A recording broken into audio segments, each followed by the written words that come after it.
Baik, Assalamualaikum warahmatullahi wabarakatuh. Sebelumnya perkenalkan, nama saya Muhammad Aris Ismail dengan NIM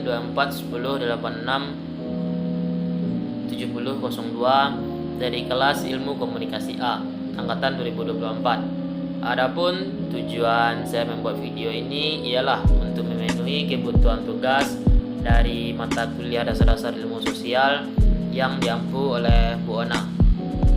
Baik, pada kesempatan kali ini saya akan menjelaskan serta menceritakan pengalaman saya terkait perubahan sosial yang saya alami baik dari saya kecil hingga saat sekarang ini. Sebelum kita masuk kepada inti pembahasan, lebih baiknya kita mengenal terlebih dahulu apa sih itu perubahan sosial.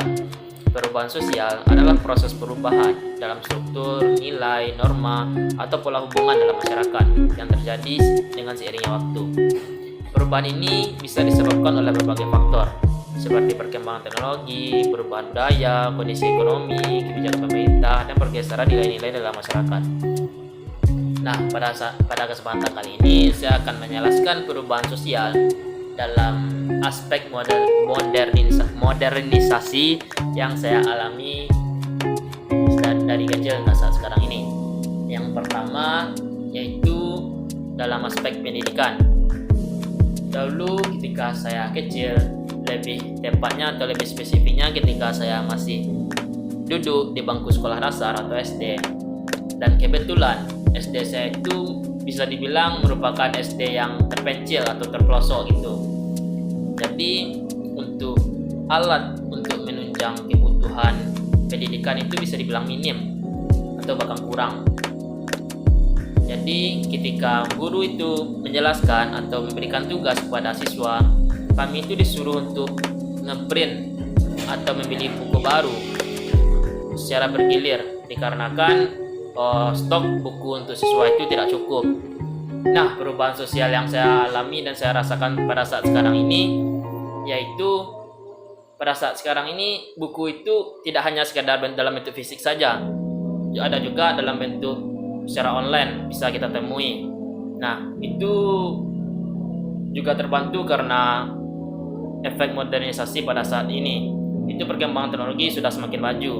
Jadi kita tidak hanya belajar dari buku secara fisik, kita juga bisa mencari dalam bentuk online, jurnal, buku online maupun dalam bentuk pembelajaran lainnya.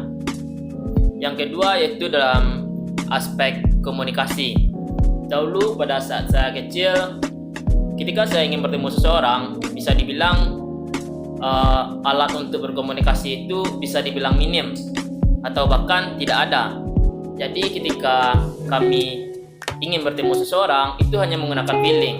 Semisal ketika saya pulang sekolah, saya ingin bertemu dengan si A, saya itu hanya menduga-duga, oh si A sepertinya itu sekarang sedang ada di lapangan.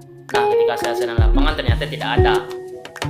Nah, dan perubahan sosial yang saya alami sekarang ini, ketika saya ingin berjumpa atau menemui seseorang, saya bisa make sure terlebih dahulu dengan cara mengirim pesan atau menelponnya dengan smartphone saya.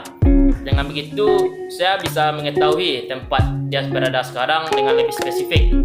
Itu pun terjadi karena adanya peningkatan kemajuan teknologi yang ada pada era saat sekarang ini. Selanjutnya yaitu dalam aspek perbelanjaan. Dahulu ketika saya ingin membeli barang ataupun pergi ke pasar bersama ibu saya harus membawa uang cash untuk berbelanja. Jikapun uang itu kurang, maka saya tidak bisa untuk membeli barang yang saya inginkan. Nah, karena perkembangan teknologi yang ada pada saat sekarang ini, ketika saya tidak membawa uang cash, saya bisa menggunakan smartphone yang ada di aplikasi yang ada dalam smartphone saya, baik itu berupa OVO, Dana, ataupun yang lainnya. Nah, pada saat sekarang ini perbelanjaan itu tidak hanya monoton atau hanya dilakukan dengan via uang cash saja, akan tetapi bisa melakukan dengan via cashless atau berupa saldo. Mungkin sekian yang bisa saya sampaikan pada saat sekarang ini. Saya akhiri dengan Assalamualaikum warahmatullahi wabarakatuh.